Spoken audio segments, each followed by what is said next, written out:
Bismillahirrahmanirrahim. Assalamualaikum warahmatullahi wabarakatuh. Selamat pagi, Bapak Ibu. Alhamdulillah, puji syukur kita diberi kesempatan bisa bertemu dalam forum pelatihan penyelenggaraan bangunan gedung cerdas. Pada kesempatan kali ini, kita akan mendiskusikan tentang mata pelatihan pengantar penyelenggaraan bangunan gedung cerdas. Saya izin share screen ya, Bapak Ibu. Bismillah. Sudah, Bu. Sudah terlihat. Nah, Sudah, terima sudah kasih. terlihat. Nah, saya mau menanyakan kabar nih, Bapak Ibu hari ini. Apakah hari ini ceria atau ada yang hari ini lagi kurang enak hati gitu, mohon reactionnya ya Bapak Ibu ya, yang ada di fitur Zoom di bawah. Bisa diberi reaction?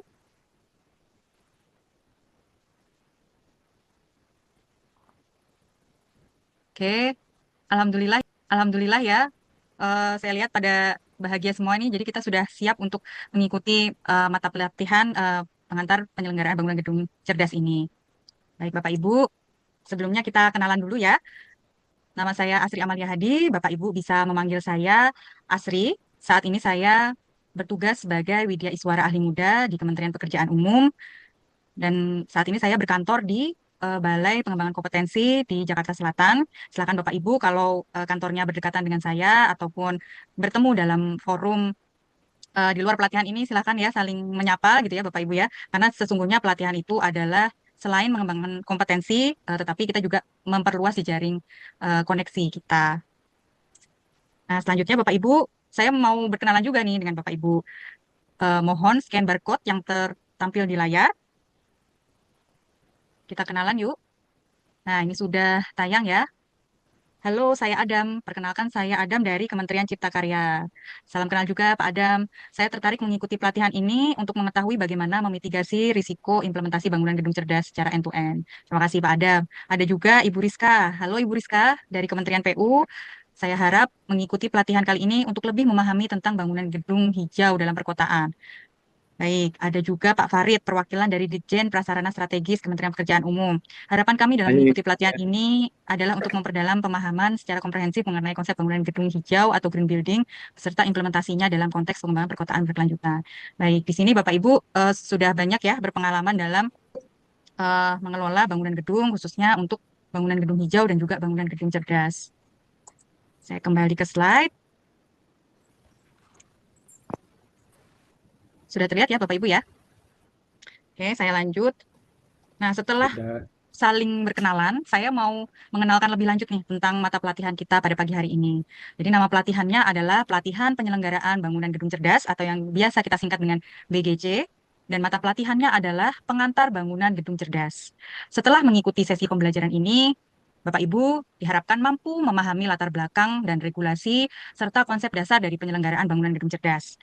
Nah, indikatornya apa saja nih Bapak Ibu? Pertama, Bapak Ibu mampu menjelaskan latar belakang penyelenggaraan bangunan gedung cerdas. Yang kedua, Bapak Ibu mampu menjelaskan regulasi penyelenggaraan bangunan gedung cerdas. Dan yang ketiga, Bapak Ibu mampu menjelaskan konsep dasar dari penyelenggaraan bangunan gedung cerdas. Lalu strategi pembelajaran yang kita terapkan pada mata pelatihan kali ini adalah menggunakan pendekatan pembelajaran orang dewasa atau andragogi yang menerapkan strategi pembelajaran AKOSA, yaitu mengalami, mengemukakan, mengolah, menyimpulkan, dan mengaplikasikan.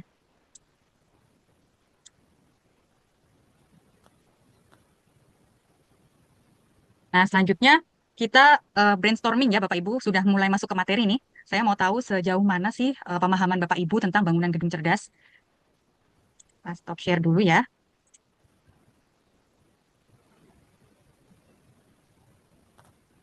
Nah, silahkan scan barcode yang ada di layar. Sudah tampil ya Bapak Ibu? Sudah. Sudah. Terima kasih. Nah, ini sudah mulai masuk nih. Apa kata pertama yang terlintas saat Bapak Ibu mendengar istilah bangunan gedung cerdas? Di sini ada yang menyampaikan memudahkan. Oke, bangunan gedung cerdas ini memudahkan.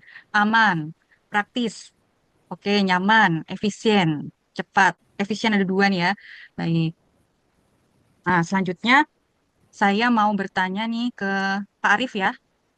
Pak Arif monitor, Pak. Ya, monitor, Bu. Dari 12 gambar yang ada di layar, menurut Bapak, manakah yang termasuk bangunan gedung cerdas?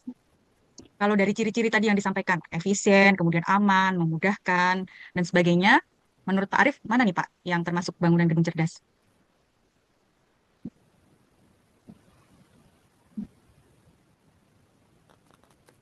Pak Arif? Pak Mungkin Arif nulis nomor 6, 3, 10 ya, karena 6, 3, terlihat 10 ya. sebagai gedung hijau. Karena gedung cerdas Oke. kan pasti sebagai bangunan gedung hijau juga. Begitu, Bu. Ya, terima kasih Pak Arif atas pendapatnya ya. Jadi tadi Pak Arif memilih 6, 3, dan 10 karena bangunan gedung cerdas ini relate dengan bangunan gedung hijau dan gedung-gedung yang dipilih Pak Arif tadi terlihat hijau ya karena banyak tanamannya. Ya, masukan yang cukup bagus, tapi Bapak Ibu ternyata ternyatanya bangunan gedung cerdas itu tidak bisa kita simpulkan hanya dengan melihat fasadnya saja.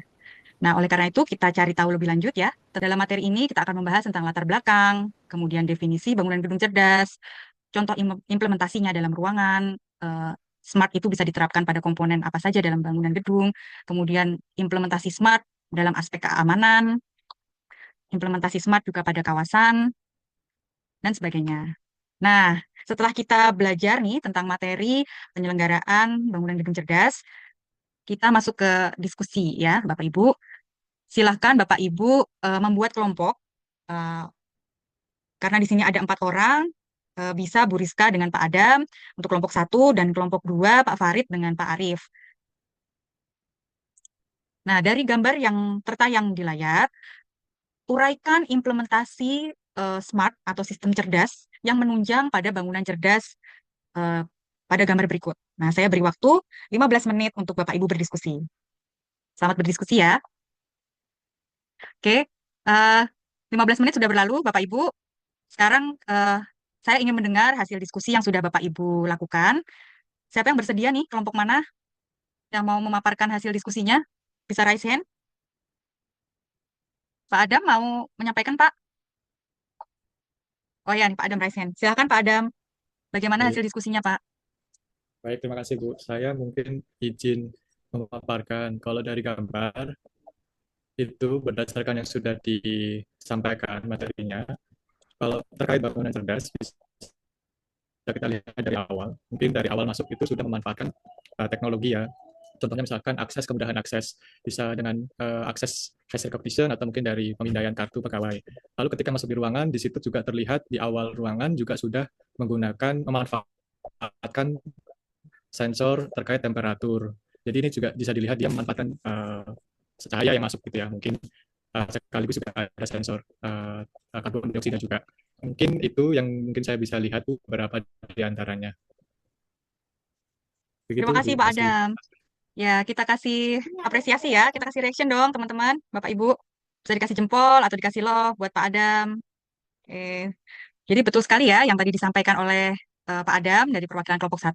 Nah, setelah berdiskusi nih Bapak Ibu, kita mau melakukan evaluasi nih, karena tadi tujuan pembelajaran kita agar Bapak Ibu bisa menjelaskan tentang bangunan gedung cerdas. Maka saya ingin tahu nih satu kesimpulan yang Bapak Ibu bisa tarik dari materi bangunan gedung cerdas ini.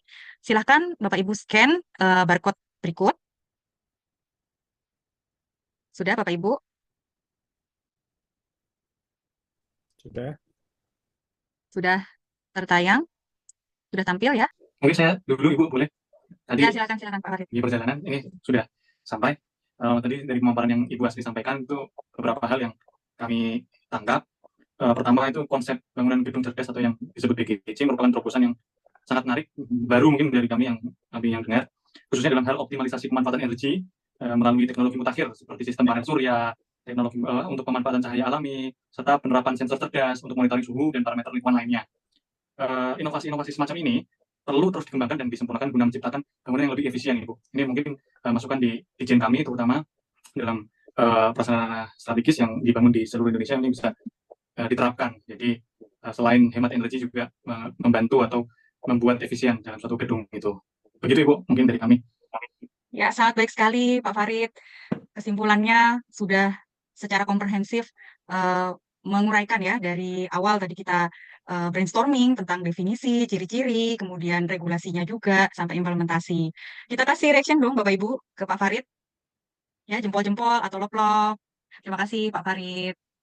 Ya, jadi eh, saya kembali dulu Bapak Ibu. Ah,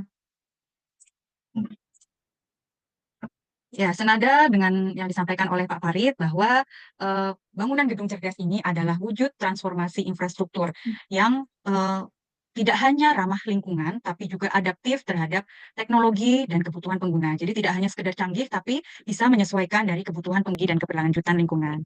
Nah, saya ada satu quotes nih Bapak Ibu, bahwa membangun gedung cerdas adalah membangun masa depan yang ramah lingkungan, efisien, dan berkelanjutan. Nah, saya harapkan materi yang saya sampaikan tadi dan diskusi yang telah kita lakukan dapat bermanfaat bagi Bapak Ibu dalam menjalankan tugas Bapak Ibu di bidang bangunan gedung di instansi masing-masing ya. Dan selanjutnya mata pelatihan yang berikutnya ini akan menjelaskan lebih detail mengenai standar teknis bangunan gedung cerdas. Dari saya, mohon maaf sebesarnya apabila ada kesalahan kata atau kurang dalam penyampaian. Terima kasih atas perhatian dan partisipasi Bapak Ibu yang luar biasa hari ini. Terima kasih. Wassalamualaikum warahmatullahi wabarakatuh. Terima kasih. Terima kasih. Waalaikumsalam warahmatullahi wabarakatuh. Warahmatullahi wabarakatuh.